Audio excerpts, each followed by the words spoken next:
آگے ان جملوں کے بعد میں آپ کو بتانا چاہتا ہوں، اللہ فرماتا ہے اذا بوسر ما فی القبور، 10 منٹ میری گفتگو کو نہ بھی طبیعت چاہے تو سن کے جانا میرے بھائی۔ ہو سکتا ہے کہ چند جملے آپ کے دل کو اگر چھو جائیں تو آپ کا مقدر بدل سکتا ہے، آپ کی تقدیر بدل سکتی ہے۔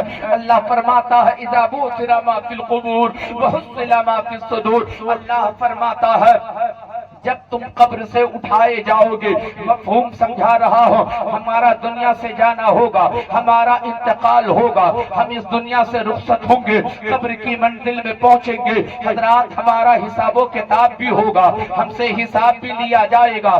اللہ فرماتا ہے قبر سے جب اٹھائے جاؤ گے، جب تم قبر سے نکالے جاؤ گے، تمہارا حال کیا ہوگا، تمہاری کیفیت کیا ہوگی، تمہارا انجام کیا ہوگا، تمہارے ساتھ سلوک کیا ہوگا۔ آؤ آؤ اپنے آقا کی پیاری پیاری باتیں سنو، میرے آقا صحابہ کے درمیان یہ باتیں ارشاد فرما رہے ہیں۔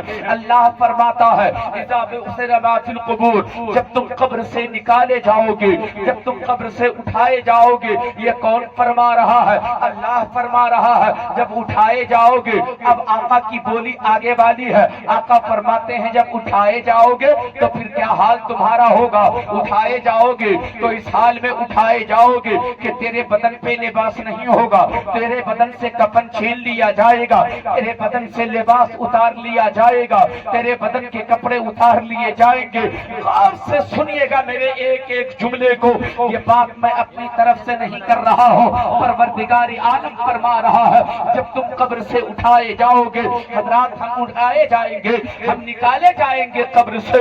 اللہ فرماتا ہے جب تم قبر سے اٹھائے جاؤ گے، جب کسی کی شادی ہوتی ہے، شادی کے موقع سے دولہے کو پڑھایا جاتا ہے کلمہ، اور ان سے یہ بھی کہا جاتا ہے کہو میں نے ایمان لایا اللہ پر، کہو میں نے ایمان لایا اللہ کے نبیوں پر، رسولوں پر، کہو میں نے ایمان لایا اللہ کی نازل کی ہوئی کتابوں پر اور اس کے فرشتوں پر، اور یہ بھی کہو میں ایمان لاتا ہوں اس دن پر، قیامت پر، جس دن قبر سے ہم اٹھائے جائیں گے۔ زندہ کر کے اٹھائے جانے پر ایمان لایا، زندہ کر کے اٹھائے جانے پر حضرات یہ کوئی بنی بنائی بات نہیں ہے۔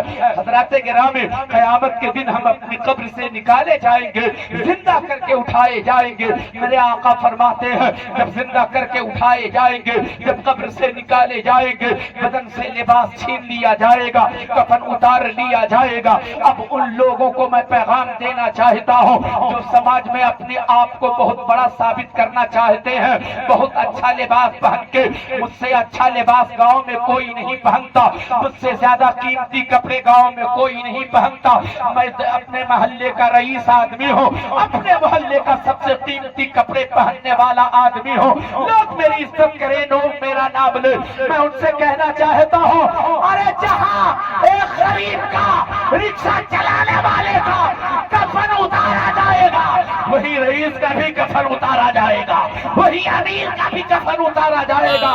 پھر تیرے میں اور قریب میں فرق کیا رہا؟ واہ واہ واہ سبحان اللہ، یاد رکھنا کہ قیامت کے دن تیرے عمل ہی کام آئے۔ واہ واہ سبحان اللہ۔ غرور اور گھمنڈ کا چولا اپنے جسم سے اتاریے، اپنے دل و دماغ سے گھمنڈ کا نشہ اتارنے کی ضرورت ہے۔ ایک اخلاص والی زندگی گزاریے، محبت والی زندگی گزاریے، وہ زندگی جو مصطفیٰ کو پسند آئے، وہ زندگی جو خدا کو پسند آئے۔ اللہ اللہ، توجہ ہے آپ کی؟ سنیں گے آپ لوگ؟ کتنے لوگ سنیں گے؟ ذرا ہاتھ اٹھا کے بتائیں۔ اللہ اللہ، اللہ فرماتا ہے جب تم نکالے جاؤ گے، میرے آقا فرما رہے ہیں صحابہ کے درمیان، صحابہ کی آنکھیں اشکبار ہیں، صحابہ روتے چلے جا رہے ہیں۔ تھوڑی دیر کے بعد محفل اختتام کی منزل سے گزر جاتی ہے، لوگ اپنے اپنے گھروں کو چلے جاتے ہیں۔ سیدہ عائشہ صدیقہ رضی اللہ تعالی اپنے گھر میں موجود، میرے آقا جب گھر تشریف لے جاتے ہیں تو دیکھتے کیا ہے کہ سیدہ عائشہ صدیقہ رو رہی ہیں۔ او عائشہ کیوں رو رہی ہو؟ سیدہ عائشہ فرماتی ہیں یا رسول اللہ، جو باتیں آپ صحابہ کے درمیان فرما رہے تھے میں پردے کی اوٹ سے ساری باتیں سن رہے تھے۔ یا رسول اللہ، میرے ماں باپ آپ پر قربان، آقا یہ بتائیں جب لباس چھینا جائے گا، جب کفن اتارا جائے گا، اس حال میں قیامت کے دن حشر کے میدان میں جب لوگوں کے بدن پر لباس نہیں رہنے دیا جائے گا، یا رسول اللہ کیا لوگوں کو حیا نہیں آئے گی؟ کیا لوگوں کو شرم نہیں آئے گی؟ میرے آقا فرماتے ہیں او عائشہ حیا کی بات کرتی ہو، ارے ہوش کس کو رہے گا جو کسی کو حیا آئے گی؟ ہوش کس کو رہے گا جو حیا آئے گی؟ اللہ اللہ، وہاں تو ہوش سب کے ٹھکانے لگے ہوں گے، کسی کو کوئی خبر نہیں ہوگی، سب کو تو اپنی بیت رہی ہوگی، اپنی خبر سب لے رہے ہوں گے، ہمارا کیا ہوگا، ہمارا کیا ہوگا، دوسرے کی فکر ہی نہیں ہوگی۔ آگے بات کرتے ہیں، اللہ ارشاد فرماتا ہے وَحُصِّلَ مَا فِي الصُّدُورِ، توجہ ہے نا آپ کی؟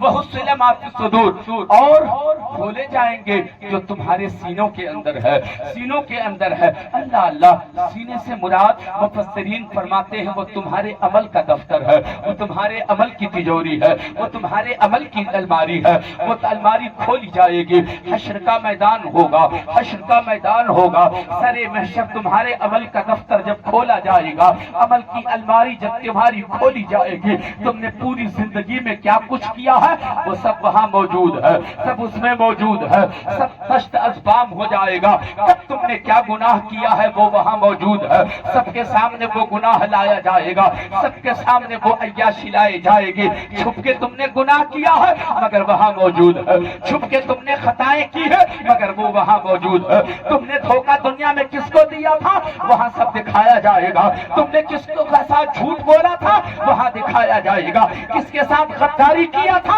وہ وہاں دکھایا جائے گا، انسان کا عمل وہاں دکھایا جائے گا۔ اب سرے میں شر آج تو چھپ چھپ کے گناہ کرتے ہو، جب حشر کا میدان ہوگا وہاں تو لوگوں کو گن بھی نہ سکو گے، اتنے لوگ تمہارے گناہ دیکھ رہے ہوں گے۔ بولو رسوائی ہوگی کہ نہیں ہوگی؟ بولو رسوائی ہوگی کہ نہیں؟ بولو ذلیل ہوگے کہ نہیں؟ بولو رسوا ہوگے کہ نہیں؟ بولو بے عزت ہوگے کہ نہیں؟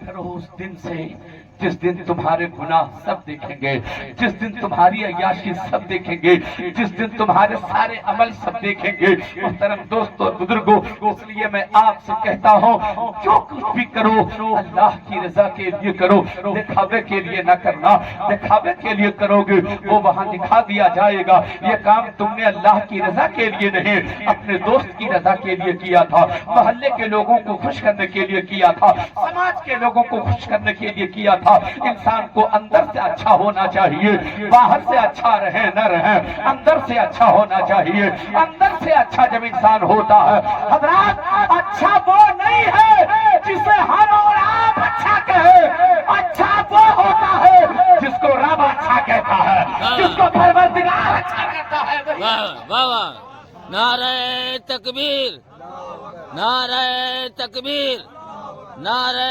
رسالت، نعرہ رسالت۔ جسے رب اچھا کہے وہ کامیاب ہے یا جسے جنید اچھا کہے وہ کامیاب ہے؟ رب جسے اچھا کہے وہ کامیاب ہے، اور رب اسے اچھا کہتا ہے جو اندر سے اچھا ہوتا ہے، جو اندر کا اچھا ہوتا ہے۔ باہر کا اچھا تو بہت لوگ ہونا چاہتے ہیں حضرات، گنہگار ہمارے سماج میں رہتے ہیں، غور سے سنیے گا، خطاکار رہتے ہیں، جھوٹ بولنے والے بھی رہتے ہیں، چوری کرنے والے بھی رہتے ہیں، شراب پینے والے بھی رہتے ہیں، زنا کرنے والے بھی ہمارے سماج میں رہتے ہیں۔ گنہگار ہے، بڑا خطاکار ہے، بڑا پاپی ہے، بڑا عصیاں شعار ہے، لیکن کبھی کبھی ایسا ہوتا ہے، جمعہ کی نماز ادا کی جا رہی تھی، جمعہ کے دن خطبہ دیا جا رہا تھا، امام صاحب نے اعلان کیا، امام صاحب نے اعلان یہ کیا کہ بھائی مسجد میں کام چل رہا ہے، کام چل رہا ہے، مسجد کی تعمیر ہو رہی ہے، کوئی آدمی ہے جو 10,000 روپے دے، غور سے سنیے گا، کوئی آدمی ہے جو 10,000 روپے دے۔ ایک ٹھیکیدار صاحب جو شراب کا عادی تھا، ایک ٹھیکیدار صاحب، برا مت مانیے گا اگر کوئی یہاں ٹھیکیدار صاحب ہوں تو میں ان سے نہیں بول رہا ہوں بھائی، معاف کیجئے گا، میں جو بات کر رہا ہوں اسے سمجھیے آپ میں کیا کہہ رہا ہوں۔ ایک ٹھیکیدار ہیں، ایک ٹھیکیدار صاحب ہیں، اناپ شناپ ان کے پاس پیسے آ رہے ہیں، عیاشی ہو رہی ہے، گناہ کر رہے ہیں، حضرات سب کے اوپر اس کا گناہ عام ہو چکا تھا، سب جانتا تھا یہ شراب پیتا ہے، سب جانتا تھا فاحشے کے اڈے پہ بھی جاتا ہے،